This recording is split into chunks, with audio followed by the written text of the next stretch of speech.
ఈ నష్టగాడు అప్పుడే వచ్చాడేంటి? ఇచ్చారు జగన్మోహన్ రెడ్డి గారు కూడా మా పార్టీ తరఫున ఆయన కూడా కోటి ఇచ్చారు. మళ్ళీ ఎవరు చెప్పారు? ఎవరో చెప్తే నమ్ముతానేనా? వాళ్ళే చెప్పారు. కర్మరా బాబు. మళ్ళీ 10 లక్షలు ఇచ్చారు మాకు. మళ్ళీ ఇస్తాడు. ఏం కౌంటర్ సార్ ఇవి? సీఎం రిలీఫ్ ఫండ్ ఎందుకు ఇస్తాం? ఇంకెంత క్లియర్ గా చెప్పిన తర్వాత ఎంగిలి కాంచాల దగ్గర కుక్కలా ఇక్కడ ఎందుకు మనం? మేము ప్రజలకి బాధ్యత మేమే పంచుతున్నాం. ఇదొకడు నా కడుపుని చెడబుట్టాడు వేధవా.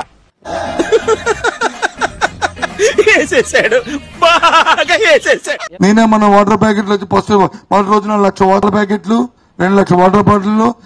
ఏం చేద్దామంటావు మరి? మళ్ళీ మన్నాడు వచ్చి ఒక 75,000 మళ్ళీ పాల ప్యాకెట్లు, మళ్ళీ 1,00,000 వాటర్ బాటిల్. ఎందుకు మాస్టారు మాటిమాటికి అడుగుతారు? నాకు మాత్రం మళ్ళీ రేపు వెళ్తున్నాం. రేపు ఉదయం మళ్ళీ ఆ ఒక్క మాటతో లేచి 2 జేబుల్లో చేతులు పెట్టుకుని నడుచుకుంటూ వెళ్ళిపోతున్నాను. నేను ఎక్కడికి వెళ్తాను కూడా నాకు తెలియదు. రేపు ఇవాళ రాత్రికి ఉంది. రేపు ఉదయం మళ్ళీ ప్రస్థానం పెట్టి 50,000 కుటుంబాలకు వచ్చి గ్రాసరీస్ ఇస్తున్నాం.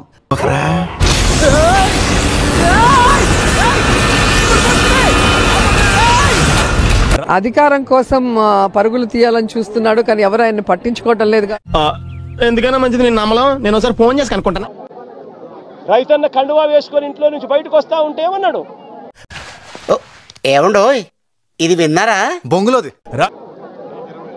చంద్రన్న వస్తాడు, 20,000 ఇస్తాడు. ఆయన జీవితాన్ని త్యాగం చేసిన గొప్ప మనిషి. ఆయన నువ్వేం మాట్లాడతావు? ప్రజల కోసం చచ్చిపోవటానికి కూడా సిద్ధపడ్డ మహాన్ని. జగన్ అయితే 13,500 కదా, 20,000 ఇస్తాడు. భయ్యా నీకు షుగర్ ఉందా భయ్యా? నీకెలా తెలుసు? వచ్చాగట్లేదు కదా అందుకు. మళ్ళీ 50,000 కుటుంబాలకి మళ్ళీ ఆ డబ్బులోనే రేపు కొనిసి మళ్ళీ నేను ఇవన్నీ 1,40,00,000 1,50,00,000 వరకు అవుతున్నాయి. ఇవన్నీ ఎంత గురువారప్ప.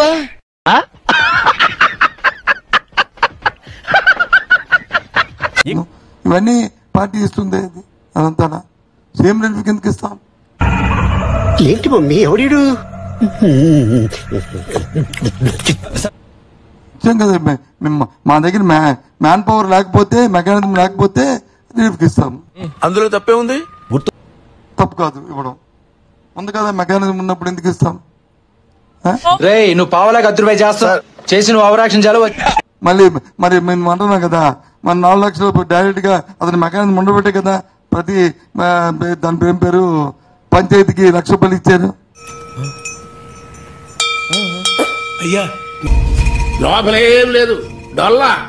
మనకి ఇవాళ వచ్చి చేపట్టినప్పుడు అధికారులు నాయకులు చేయాలి.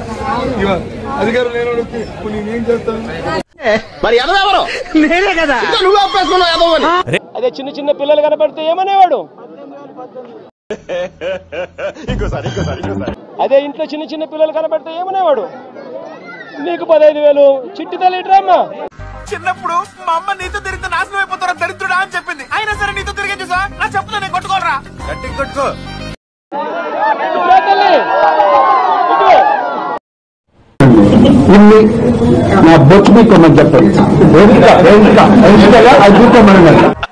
కరెక్ట్. ఇది కరెక్ట్ గా చెప్పావయ్యా.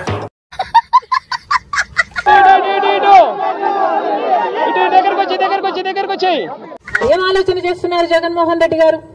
నేను మరీ అంత ఎదవలా కనపడుతున్నారా? ఓ మాదిరిగా కూడా కనపడలేదా? అంటే అది మెకానిజం మున్పట్టే కదా, మా మెకానిజం మాకు ఉంది కాబట్టి మేము అలా చేసాం.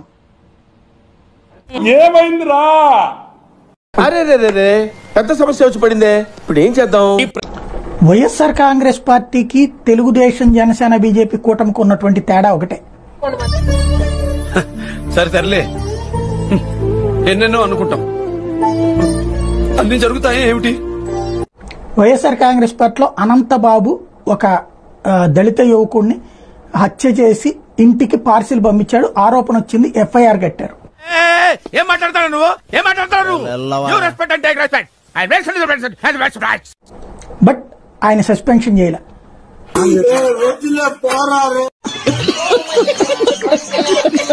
తను రకరకాల స్టేట్మెంట్లు ఇవ్వడం, విచారణ ప్రారంభమైన తర్వాత కానీ సస్పెన్షన్ జరగలేదు. పెద్ద మాట అన్నాడు సరాడు ఏంటో చూడండి. అలాగే పలువురి మీద ఆరోపణలు వచ్చినప్పుడు ఎలాంటి చర్య లేదు, దాని మీద విచారణ జరిగేదాకా ఆగండి. దీనికి మీరు ఏమంటారు సార్? ఎస్ ఎస్ వాస్తవం. విజయసాయి రెడ్డి మీదనో లేకపోతే గనక అవంతి శ్రీనివాస్ మీదనో లేకపోతే అంబటి రాంబాబు మీదనో ఆడి చెప్తున్నా నీకు ఓపెన్ చెప్తున్నా కదా, నీ ఉద్దేశం నాకు అర్థమైతా ఉంది. నువ్వు ఎందుకు మాట్లాడుతున్నావు నాకు తెలుస్తా ఉంది. నువ్వు దగ్గరకు వచ్చాయి ఇటు ఇటు ఇటు ఇటు ఇటు. నీలాంటి యూజ్లెస్ ఫెలో తప్ప ఎవడు అలాంటి మాట. ఇప్పుడు ఎక్కడ కొట్టాలరా నిన్ను? పట్టుకుంటే పని మార్గం లేదా? వీడియోలు రిలీజ్ అయినాయి తప్పించి దాని వెనకాల ఎవరో కంప్లైంట్ ఇవ్వలేదు కాబట్టి ఓకే, కానీ అతని విషయంలోనైతే చెయ్యాలి కదా. నీ ఫీలింగ్స్ అని చెప్పారని బయట ఉంటాను. అలాగే దువ్వాడది రోడ్డెక్కి ఇద్దరు ఇప్పటికి కూడా తిట్టుకుంటానే ఉన్నారు. మీరు చేసే తప్పు తెలిసయ్యా, కానీ మానలేకపోతున్నా. ఏం చేయమంటావు?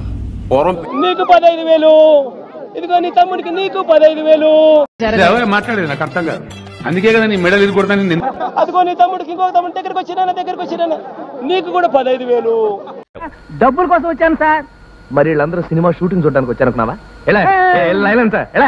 నీకు ఇంకో పాప, నీకు కూడా 15,000. ఇట్ట తయారయ్యేనే మీరంతా? ఏ ఊరు మీది? ఎంతమంది దగ్గర మీరు బ్యాచ్?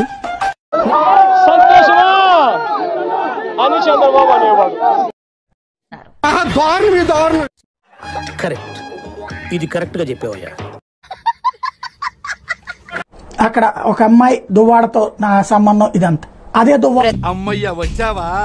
అందరూ చావు కబురు తెచ్చి పేరంటం చేస్తుంటే పెద్ద ముత్తైదు ఇంకా రాలేదేంటా అనుకున్నా నా తల్లే. దువ్వాడ మొన్న వచ్చి జగన్ రివ్యూ మీటింగ్ లో కూర్చుంటారు, శ్రీకాకుళం రివ్యూ మీటింగ్ లో. రేణు గుట్ట మీద ఉంటది అది. ఆ గుట్ట మీద లైన్ గా రాధికాలందరి నుంచి ఇట్లా బైనాక్లర్స్ తీసుకుని చూస్తుంటారు. టిల్లు లాంటి లప్పగా లేడున్నారు, ఓ నవలాగా చేద్దామని చెప్పి. ఇక్కడ ఏమాత్రం పట్టదా అన్నటువంటిది ఉంటుంది. అదే మీ అందరికీ తెలిసిపోయిందా? తెలుగుదేశం పార్టీ ఆదిమూలం మీద మొన్న ఆరోపణ వచ్చింది, ఒక అమ్మాయి రేప్ కేసు పెట్టింది. వెంటనే ఏం చేశారు? పార్టీ నుండి సస్పెండ్ చేశారు. ఇప్పుడు ఆశ్చర్యంతో కాదు, అనుమానంతో చచ్చిపోయేలా ఉన్నాను నేను. మా వీడియో మీకు నచ్చినట్టయితే లైక్ చేయండి, షేర్ చేయండి, సబ్స్క్రైబ్ చేయండి. సబ్స్క్రైబ్ కాదు, సబ్స్క్రైబ్ చేయండి, ఏదో చేయండి.